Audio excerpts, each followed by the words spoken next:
Hello everyone, welcome to let's improve finance YouTube channel. আমাদের আজকের এই ভিডিওটি বেসিক্স অফ স্টক মার্কেট সিরিজের 4th পার্ট। আমাদের লাস্ট ভিডিও অবধি আমরা স্টক মার্কেট কী হয় সেই সব সম্পর্কে শিখেছি এবং স্টক মার্কেটে যদি আমাদের ইনভেস্ট করতে হয় তাহলে আমাদের কি কি প্রয়োজন সেগুলো আমরা শিখে গেছি। এবার এই বিষয়গুলো তো আমরা শিখলাম, কিন্তু যখন আমরা স্টক মার্কেটে ইনভেস্ট করছি তখন সেখান থেকে আমাদের ইনকাম কিভাবে হবে, অর্থাৎ স্টক মার্কেট থেকে আমরা আর্নিং কি করে করব, সেই বিষয় নিয়ে আমাদের আজকের এই ভিডিওতে আমরা ডিটেইলে শিখব। দেখো, আমাদের আজকের এই ভিডিওতে আমি যেই বিষয়গুলো আলোচনা করব সেগুলো আমরা লং টার্ম ইনভেস্টমেন্টের জন্য আলোচনা করছি, অর্থাৎ কেউ ধরো 1 বছর 5 বছর এই সময়ের জন্য ইনভেস্ট করছে, তারা কি করে আর্ন করবে সেটা নিয়ে আমি আলোচনা করছি। এছাড়াও যারা কিনা শর্ট টার্ম ট্রেডিং করে, অর্থাৎ কয়েক মাসের জন্য হোল্ড করে তারপর বিক্রি করে দিল, বা যারা ইন্ট্রাডে ট্রেডিং করে অর্থাৎ আজকে কিনে আজকেই বিক্রি করে দিল, তারা কি করে আর্নিং করতে পারে সেগুলো সম্পর্কেও আমরা আমাদের ফার্দার ভিডিওগুলোতে আলোচনা করব। তাহলে চলো আমরা আমাদের আজকের এই ভিডিওটি শুরু করি এবং এই বিষয়গুলো এক এক করে দেখে নিই। যদি তোমরা প্রথমবার আমাদের চ্যানেলে এসে থাকো তাহলে আমাদের চ্যানেল লেটস ইমপ্রুভ ফাইন্যান্সকে অবশ্যই সাবস্ক্রাইব করে নেবে, এবং আমি তোমাদের বলবো যে আমাদের আজকের এই ভিডিওটি দেখার আগে আগের যে আমাদের পার্টগুলো আছে সেগুলো অবশ্যই দেখে নেবে, কারণ এখানে সবগুলোই ইন্টারলিঙ্কড, এবং যদি তোমরা সবগুলো ভিডিও দেখো তাহলেই তোমাদের যে আন্ডারস্ট্যান্ডিং এবং নলেজ সেটা কমপ্লিট হবে। তাহলে চলো শুরু করা যাক।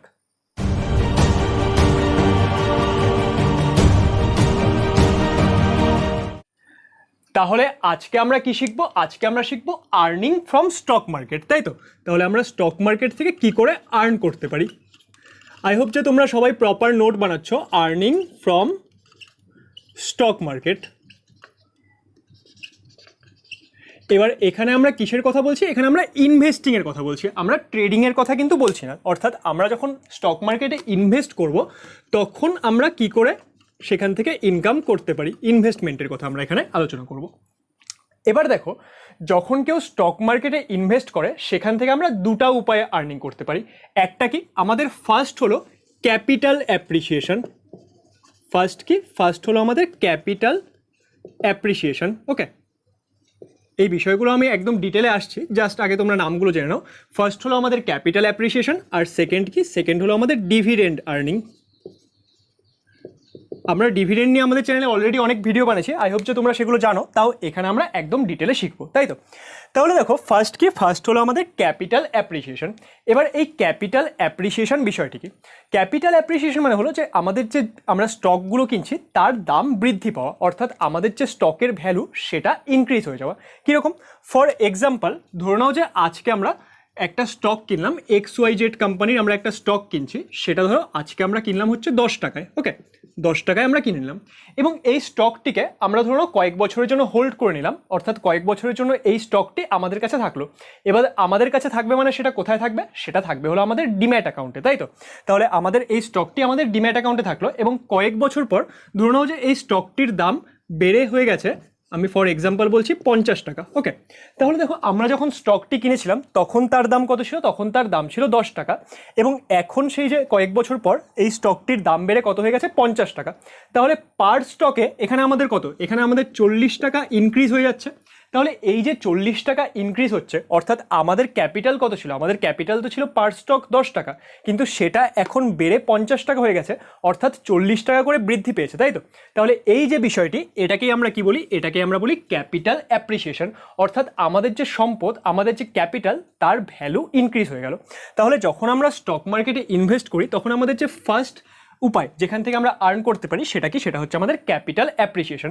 তাহলে আই হোপ যে তোমরা ক্যাপিটাল অ্যাপ্রিসিয়েশন বিষয়টি বুঝলে। এবার এই যে ক্যাপিটাল অ্যাপ্রিসিয়েশন, সেখানে আমাদের খুবই একটি ইম্পর্টেন্ট টার্ম সম্পর্কে শিখতে হবে। সেটা কি? সেটা হলো LTCG।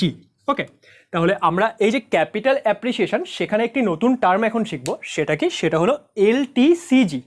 এবার এই LTCG তার ফুল ফর্ম কি? দেখো, ফার্স্টে আমি তোমাদের এর ফুল ফর্মটি বলে দিই, তারপর এর মানে বলছি। L for long, T for হলো টার্ম, C ফর কি? C ফর হলো ক্যাপিটাল, আর G ফর হলো গেইন। তাহলে এই যে LTCG সেটা কি বোঝাচ্ছে? সেটা বোঝাচ্ছে হলো লং টার্ম ক্যাপিটাল গেইন। এবার এই যে লং টার্ম ক্যাপিটাল গেইন, তাহলে সেই বিষয়টি কি? মানে লং টার্ম ক্যাপিটাল গেইন বলতে আমরা কি বুঝি? দেখো, আমরা এখানে কিসের কথা বলছি? আমরা এখানে বলছি লং টার্ম ইনভেস্টমেন্টের কথা, তাই তো? অর্থাৎ আমরা ধরুন কোনো একটি স্টক কিনলাম, এখানে আমরা একটি স্টক XYZ কোম্পানির কিনেছিলাম, তার ক্যাপিটাল অ্যাপ্রিসিয়েট হয়ে 50 টাকা হয়ে গেছে, 10 টাকা থেকে বেড়ে 50 টাকা হয়েছে। এবার এই যে এই স্টকটি, সেটাকে আমরা কত বছরের জন্য হোল্ড করেছি, মানে আমরা হোল্ড কত সময়ের জন্য করতে পারি। ধরুন কোনো একটা সার্টেন স্টককে আমরা 1 মাসের জন্য হোল্ড করতে পারি, 6 মাসের জন্য হোল্ড করতে পারি, 1 বছরের জন্য হোল্ড করতে পারি, 5 বছরের জন্য হোল্ড করতে পারি, 10 বছরের জন্য হোল্ড করতে পারি। তাহলে কোনো একটি স্টককে যদি আমরা 1 বছরের থেকে বেশি সময়, মানে আমরা যে হোল্ড করছি তার টাইম পিরিয়ড যদি 1 বছরের থেকে বেশি হয়, 1 বছরের থেকে বেশি সময় যদি আমরা কোনো একটি স্টককে হোল্ড করি এবং সেই ক্ষেত্রে যদি আমাদের ক্যাপিটাল গেইন হয়, অর্থাৎ আমাদের যদি ক্যাপিটাল অ্যাপ্রিসিয়েশন হয়, তাহলে সেই যে আমাদের গেইন হচ্ছে সেটাকে আমরা কি বলবো, সেটাকে আমরা বলবো লং টার্ম ক্যাপিটাল গেইন বা LTCG। তাহলে LTCG কি, আমরা কোনো একটি স্টক কিনলাম, এবার সেই স্টকটাকে যদি আমরা 1 বছর বা তার থেকে বেশি সময়ের জন্য হোল্ড করি এবং সেই ক্ষেত্রে যদি আমাদের ক্যাপিটাল অ্যাপ্রিসিয়েশন বা আমাদের যদি ক্যাপিটাল গেইন হয়, তাহলে সেটাকে আমরা কি বলবো, সেটাকে আমরা বলবো লং টার্ম ক্যাপিটাল গেইন। ওকে, এবার এই যে লং টার্ম ক্যাপিটাল গেইন, সেখানে আমাদের ট্যাক্স লিমিট কত, মানে আমরা যখন ইনকাম করছি তাহলে সেখানে আমাদের ট্যাক্স দিতেই হবে, আর যখন আমরা ইনভেস্টমেন্ট করি তখন কিন্তু আমাদের ট্যাক্স সম্পর্কে অবশ্যই শিখতে হবে। তাহলে এই যে LTCG, সেখানে আমাদের ট্যাক্স লিমিট কত, আমাদের কোনো একটি পার্টিকুলার ফাইন্যান্সিয়াল ইয়ারে আমাদের যদি LTCG থেকে গেইন কত অবধি হয়, যদি আমাদের 1 লাখ অবধি হয়, 1 লাখ টাকা অবধি আমাদের যদি LTCG থেকে গেইন হয়, তাহলে সেটা আমাদের ট্যাক্সের মধ্যে আসে না। কিন্তু যদি 1 লাখ টাকার থেকে বেশি কারোর LTCG হয়, তাহলে তার উপর আমাদের ট্যাক্স দিতে হয়। তাহলে আমাদের যে স্টক মার্কেট থেকে আর্নিং, তার ফার্স্ট যে টার্ম সেটা কি, সেটা হলো ক্যাপিটাল অ্যাপ্রিসিয়েশন, সেটা আমরা বুঝে গেলাম। আর সেখানে আমরা একটা নতুন বিষয় সম্পর্কে শিখলাম, সেটা কি LTCG বা লং টার্ম ক্যাপিটাল গেইন। আর এই যে লং টার্ম ক্যাপিটাল গেইন, সেটা কখন হচ্ছে, যদি আমরা 1 বছরের থেকে বেশি সময়ের জন্য হোল্ড করি এবং সেই ক্ষেত্রে আমাদের ক্যাপিটাল গেইন হয়, তাই তো। আর এর ক্ষেত্রে আমাদের ট্যাক্স এক্সেমশন লিমিট কত, সেটা হলো পার ইয়ার, পার ফাইন্যান্সিয়াল ইয়ারে 1 লাখ রুপিস। তাহলে এবার এটা যদি আমরা বুঝে যাই, এবার চলে আসছি আমরা আমাদের সেকেন্ড টাইপ অফ ইনকাম, সেটা কি, সেটা হলো আমাদের ডিভিডেন্ড আর্নিং। তাহলে এবার আমরা ডিভিডেন্ড আর্নিং সম্পর্কে শিখবো। এবার ডিভিডেন্ড আর্নিং সম্পর্কে শিখতে হলে শুরুতে আমরা বুঝে নিই যে আমাদের ডিভিডেন্ড বিষয়টি কি। দেখো, ডিভিডেন্ড কি, ধরে নাও আমাদের কোনো একটি পার্টিকুলার কোম্পানি আছে, আমরা শুরুতে কি কোম্পানির এক্সাম্পল নিয়েছিলাম, আমাদের লেটস ইমপ্রুভ কোম্পানি, তাই তো। এবার লেটস ইমপ্রুভ ধরে নাও এখন আমাদের একটি স্টক মার্কেটে লিস্টেড কোম্পানি হয়ে গেছে। এবার তোমরা আমাদের যে লেটস ইমপ্রুভ কোম্পানি, সেখানে ইনভেস্টমেন্ট করেছো। ওকে, এবার কোনো একটা ফাইন্যান্সিয়াল ইয়ারে ধরো আমাদের এই যে লেটস ইমপ্রুভ কোম্পানি, তার ফর এক্সাম্পল 100 কোটি টাকা প্রফিট হলো, ঠিক আছে। আমাদের কত টাকা প্রফিট হলো, 100 কোটি টাকা প্রফিট হলো। এবার যখন তাদের স্টক ইনভেস্টাররা আছে, মানে কেউ যখন লেটস ইমপ্রুভ কোম্পানিতে ইনভেস্ট করে রেখেছে, তার যে শেয়ার হোল্ডাররা, তারাও কি, তারাও তো এই কোম্পানির ওয়ান কাইন্ড অফ ওনার। তাহলে আমরা কি বলতে পারি, আমাদের এই যে প্রমোটারদের কাছে যখন 100 কোটি টাকার লাভ আসলো, তখন আমরা প্রমোটাররা ঠিক করলাম যে ঠিক আছে, আমাদের যে শেয়ার হোল্ডাররা আছে তাদেরকে আমাদের লাভের কিছু একটা পোর্শন দেওয়া যাক। অর্থাৎ আমাদের যে লাভ হচ্ছে তার কিছু একটা অংশ, যেটাকে আমরা বলছি লাভ্যাংশ, সেটা দেওয়া যাক। আর ডিভিডেন্ড মানে কি, ডিভিডেন্ড মানে হলো লাভ্যাংশ। এবার ফর এক্সাম্পল ধরুন আমাদের যে এই 100 কোটি টাকা লাভ হয়েছে, এই 100 কোটি টাকা লাভের মধ্যে থেকে আমরা ফর এক্সাম্পল 40 কোটি টাকা আমাদের কি করছি, আমাদের শেয়ার হোল্ডারদের দিয়ে দিচ্ছি। সেটা আমরা কি ফর্মে দিচ্ছি, সেটা আমরা দিচ্ছি হলো ডিভিডেন্ড ফর্মে বা লাভ্যাংশ ফর্মে। তাহলে এই যে আমাদের যে ইনকাম হচ্ছে বা আমাদের প্রমোটারদের যে একটা আর্নিং বা প্রফিট হচ্ছে, তার একটা কিছু একটা পার্সেন্টেজ আমরা কি করছি, আমাদের যে শেয়ার হোল্ডার তাদেরকে দিয়ে দিচ্ছি। তাহলে এই যে বিষয়টি, এটাকে আমরা কি বলি, এটাকে আমরা বলি ডিভিডেন্ড বা ডিভিডেন্ড আর্নিং। তাহলে এখান থেকে আমরা কি করে ইনকাম করতে পারি, ধরুন আমরা কোনো একটি পার্টিকুলার কোম্পানির স্টক কিনে আমাদের পোর্টফোলিওতে রেখে দিয়েছি, অর্থাৎ সেই কোম্পানির স্টকটি আমাদের ডিম্যাট অ্যাকাউন্টে আছে। ওকে, এবার সেই কোম্পানির স্টকটি যখন আমাদের ডিম্যাট অ্যাকাউন্টে থাকছে, এবার ধরে নাও যে সেই কোম্পানিটি কী করলো, সেই কোম্পানিটি ডিভিডেন্ড অ্যানাউন্স করলো যে আমরা এবার ডিভিডেন্ড দেবো। এবার তারা কি হবে, তারা তাদের শেয়ার অনুযায়ী ডিভিডেন্ড দেবে, তাই তো। এবার ধরে নাও আমার কাছে কোনো একটি কোম্পানির 50টি স্টক আছে, তাহলে সেই 50টি স্টকের জন্য আমি একটা সার্টেন অ্যামাউন্ট অফ ডিভিডেন্ড পাবো। তাহলে সেই যে ডিভিডেন্ড, সেটা কি হচ্ছে, সেটা আমার ওয়ান কাইন্ড অফ আর্নিং হয়ে গেল। তাহলে এইভাবে করেও কিন্তু আমরা স্টক মার্কেট থেকে ইনকাম করতে পারি। এবার এই যে ডিভিডেন্ডের ক্ষেত্রে আমাদের দুটো টার্ম শিখতে হয়, সেটা কি, সেটা হলো কত পার্সেন্ট ডিভিডেন্ড দিচ্ছে এবং ডিভিডেন্ড ইল্ড বিষয়টি কি। তাহলে সেটা নিয়ে এখানে আমরা খুব একটা বেশি ডিটেলে যাচ্ছি না, কারণ সেটা নিয়ে আমরা ভবিষ্যতে আরও ভালো করে শিখবো। এখানে জাস্ট আমরা এই ডিভিডেন্ড আর্নিং সম্পর্কে শিখলাম। আমাদের কী কী টার্ম থাকছে, dividend percentage and dividend yield, সেগুলো নিয়ে আমরা আমাদের এই সিরিজে ফার্দার শিখবো এবং সেখানে আমরা কতগুলো ইম্পর্টেন্ট ডেট নিয়েও আলোচনা করব। কিন্তু তোমাদের যদি কারো এখনই কিউরিওসিটি থাকে যে এই ডিভিডেন্ড ইল্ড এবং পার্সেন্টেজ কী হয়, সেটা নিয়ে আমাদের একটি ডিফারেন্ট ভিডিও অলরেডি আগে বানানো ছিল, সেটার লিঙ্ক আমি এই ভিডিও ডেসক্রিপশন এবং এখানে আই বাটনে দিয়ে দিচ্ছি, তোমরা চাইলে সেই ভিডিওটি দেখে নিতে পারো। এবার দেখো, তাহলে আমরা এখানে বুঝি যে ডিভিডেন্ড থেকে আমাদের ইনকাম আসছে, তাই তো? কোনো একটা কোম্পানির স্টকে আমরা ইনভেস্ট করে দিলাম এবং যখন তাদের একটা আর্নিং হচ্ছে তার কিছু একটা পার্সেন্টেজ আমাদেরকে ডিভিডেন্ড হিসেবে দিয়ে দিচ্ছে। তাহলে এবার এই যে আমরা ডিভিডেন্ড পাচ্ছি সেটার ক্ষেত্রে আমাদের কি, সেটার ক্ষেত্রেও আমাদের ট্যাক্স লিমিট সম্পর্কে জানতে হবে, কারণ আমাদের যখনই কোনো একটা ইনকাম হবে সেখানে আমাদের ট্যাক্স সম্পর্কে জানতেই হবে, তাই তো? তাহলে এই ডিভিডেন্ডের ক্ষেত্রে আমাদের ট্যাক্স লিমিট কত? দেখো, ডিভিডেন্ডের ক্ষেত্রে যে আমাদের ট্যাক্স লিমিট সেটা হলো আমাদের 10 লাখ টাকা। অর্থাৎ কোনো একটি পার্টিকুলার ফাইন্যান্সিয়াল ইয়ারে আমাদের যদি ডিভিডেন্ড থেকে আর্নিং 10 লাখ টাকা পর্যন্ত হয় সেই ক্ষেত্রে আমাদের ট্যাক্স দিতে হয় না।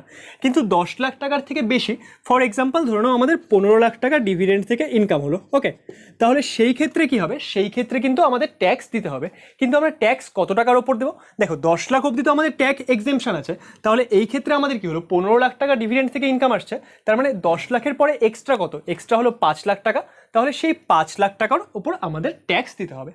এবার এই যে ডিভিডেন্ড, তাহলে সেটা কি হচ্ছে? সেটা কোনো একটি কোম্পানির যখন একটা সার্টেন কি হচ্ছে, সার্টেন একটা প্রফিট হচ্ছে, তার কিছু একটা পার্সেন্টেজ আমাদের দিয়ে দিচ্ছে। এবার এটা দেওয়া কি সবসময় ইম্পর্টেন্ট? না, দেওয়া কিন্তু সবসময় ইম্পর্টেন্ট না, বা এই যে ডিভিডেন্ড দেওয়া সেটা কম্পালসারিও না। এটা কারা ডিসাইড করে? এটা কোম্পানির প্রমোটাররা ডিসাইড করে যে আমরা আমাদের শেয়ার হোল্ডারদের ডিভিডেন্ড দেবো কি দেবো না। সিমিলারলি আমাদের যেরকম লেটস ইমপ্রুভ কোম্পানি ছিল, লেটস ইমপ্রুভ কোম্পানি ধরুন আমি একজন প্রমোটার এবং আমার বন্ধুরা যারা এখানে আরও প্রমোটার আছে, তারা সবাই মিলে আমরা কি ডিসাইড করবো যে আমাদের যে শেয়ার হোল্ডার তাদের আমরা ডিভিডেন্ড দেবো কি দেবো না। এবার এই যে ডিভিডেন্ডের ক্ষেত্রে আমাদের আরেকটি বিষয় সম্পর্কে এখানে একটু বুঝতে হবে। তাহলে এখানে আমাদের কি বুঝতে হবে? দেখো, আমরা যখন বিভিন্ন জায়গায় আমাদের টাকা পয়সা রাখি, যেরকম ধরুন আমরা আমাদের সেভিংস অ্যাকাউন্টে টাকা রাখলাম বা আমরা আমাদের টাকা পয়সা ফিক্সড ডিপোজিটে রাখতে পারি, তাহলে এই সব ক্ষেত্রে এই যে ব্যাঙ্কগুলো যেখানে আমরা আমাদের সেভিংস অ্যাকাউন্ট খুলছি বা আমাদের ফিক্সড ডিপোজিট তৈরি করছি, সেখানে আমাদের একটা সার্টেন ইন্টারেস্ট পে করে, তাই তো? যে আমরা সেখানে কি পাই? সেখানে আমরা একটা সার্টেন ইন্টারেস্ট পেয়ে থাকি। এবার এই যে ইন্টারেস্ট, সেটাকে অনেকে এই ডিভিডেন্ডের সঙ্গে গুলিয়ে ফেলে, বা বলতে পারো ডিভিডেন্ডকে ইন্টারেস্টের সঙ্গে গুলিয়ে ফেলে। কিন্তু এই যে ডিভিডেন্ড আর ইন্টারেস্ট দুটা কিন্তু সেম বিষয় নয়।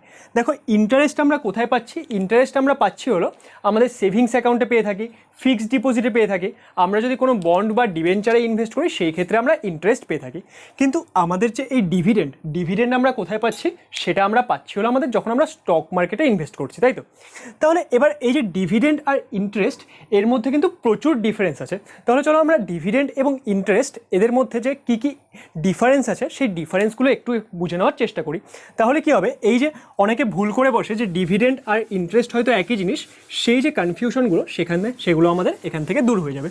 কারণ আমরা কি দেখতে পাচ্ছি, আমাদের যে ডিভিডেন্ড কখন দিচ্ছে কোনো একটি কোম্পানি? যখন তার কোনো একটা সার্টেন প্রফিট হচ্ছে। এবার সেই যে প্রফিট হচ্ছে তার থেকে যদি কিছুটা অংশ সেই কোম্পানির প্রমোটাররা দিতে চায় তাহলেই তারা দিচ্ছে। কিন্তু আমরা ইন্টারেস্ট কোথায় পাচ্ছি? সেটা আমরা পাচ্ছি হলো আমাদের সেভিংস অ্যাকাউন্ট, ফিক্সড ডিপোজিট, এই সব জায়গায়, তাই তো? তাহলে এখানে আমরা কি করব? এখানে আমরা ডিভিডেন্ড আর আমাদের যে এই ইন্টারেস্ট তার মধ্যে কয়েকটি ডিফারেন্স দেখার চেষ্টা করি, ঠিক আছে? তাহলে ফার্স্ট ডিফারেন্স কি? ফার্স্ট ডিফারেন্স দেখো যে আমরা ডিভিডেন্ড কোথায় পাই? ডিভিডেন্ড আমরা পাই হলো স্টক মার্কেটের ক্ষেত্রে, তাই তো? আর আমাদের যে এই ইন্টারেস্ট আমরা কোথায় পাই? এটা আমরা আমাদের পেতে পারি সেভিংস অ্যাকাউন্টে, বা আমাদের ফিক্সড ডিপোজিটে পেতে পারি, বা আমরা বিভিন্ন ডিবেঞ্চার্স সেই সব ক্ষেত্রেও আমরা এই ইন্টারেস্ট পেতে পারি। আচ্ছা, নেক্সট কি? নেক্সট হচ্ছে আমাদের এই যে স্টক মার্কেট থেকে আমরা যে ডিভিডেন্ড পাচ্ছি, ডিভিডেন্ড দেওয়া কি কোম্পানিগুলোর জন্য কম্পালসারি? না, কম্পালসারি কিন্তু নয়। তারা চাইলে দিতে পারে, বা তারা যাদের যে প্রফিট হচ্ছে সেটা কোম্পানির গ্রোথেও কাজে লাগাতে পারে। মানে এই যে আমাদের ডিভিডেন্ড, সেটা কিন্তু কম্পালসারি নয়, এটা কোম্পানির ইচ্ছার ওপর ডিপেন্ড করছে। তাহলে এটা কি? এটা নট কম্পালসারি, মানে চাইলে কোম্পানি দেবে আর না চাইলে দেবে না। কিন্তু আমরা যখন আমাদের টাকা সেভিংস অ্যাকাউন্টে রাখছি, ফিক্সড ডিপোজিটে রাখছি, সেই ক্ষেত্রে এই কোম্পানি বলতে পারে যে আজকে আমরা ইন্টারেস্ট দেবো, কালকে দেবো না। মানে ব্যাংক তো এরকম কোনো সময়ই বলবে না, তাই তো? তার মানে আমাদের যে এই ইন্টারেস্ট, সেটা কিন্তু আমাদের কি? সেটা হচ্ছে কম্পালসারি। মানে আমরা যদি টাকা রাখি তাহলে আমাদের যে ব্যাংকগুলো বা যেখানে আমরা ফিক্সড ডিপোজিট, ডিবেঞ্চার এগুলো তৈরি করছি, তাদেরকে আমাদের ইন্টারেস্ট পে করতেই হবে। ওকে, নেক্সট কি? নেক্সট দেখো, আমাদের যে এই ডিভিডেন্ড কি? ডিভিডেন্ড এই যে কোম্পানিগুলো তারা যে কোনো অ্যামাউন্টের দিতে পারে, চাইলে 1% ডিভিডেন্ড দেখ, 10% ডিভিডেন্ড দেখ, সেটা তাদের নিজের ইচ্ছার উপর ডিপেন্ড করবে। কিন্তু এই যে ইন্টারেস্ট কিন্তু এইভাবে ভ্যারিয়েশন হয় না। মানে আমাদের যে সেভিংস অ্যাকাউন্ট সেখানে কত রেটে ইন্টারেস্ট দেবে সেটা একটা ফিক্সড রেট থাকে, তাই তো? আবার ফিক্সড ডিপোজিট সেখানেও আমাদের কত রেটে ইন্টারেস্ট দেবে সেটা অ্যাকচুয়ালি 5 থেকে 6%-এর মতো হয়। কিন্তু যখন আমরা ফিক্সড ডিপোজিট তৈরি করছি তখন আমাদের যেটা প্রমিস করা হচ্ছে সেই ফিক্সড রেটেই আমাদের ইন্টারেস্ট দেওয়া হবে, তাই তো? সেটা কখনো ভ্যারিয়েশন হবে না। তাহলে আমরা কি বলতে পারি, ডিভিডেন্ডের যে রেট মানে কত পার্সেন্টেজ আমাদের ডিভিডেন্ড হিসেবে দেওয়া হচ্ছে সেটা নট ফিক্সড, তাই তো? কিন্তু আমাদের যে ইন্টারেস্ট কি? ইন্টারেস্ট এটা হলো আমাদের ফিক্সড অ্যামাউন্ট এবং এটা একটা সার্টেন রেটে আমাদের দিতেই হবে। তাহলে এই হলো আমাদের ডিভিডেন্ড অ্যান্ড ইন্টারেস্ট। তাহলে এই যে ডিভিডেন্ড আর ইন্টারেস্ট সেটাকে কিন্তু এরপর তোমরা একদমই গুলিয়ে ফেলবে না। তাহলে আমাদের যে আজকের এই ভিডিও সেখানে আমরা কি শিখলাম? সেখানে আমরা শিখলাম যে আমরা যখন স্টক মার্কেটে ইনভেস্ট করছি সেখান থেকে আমাদের কি করে আর্নিং হবে।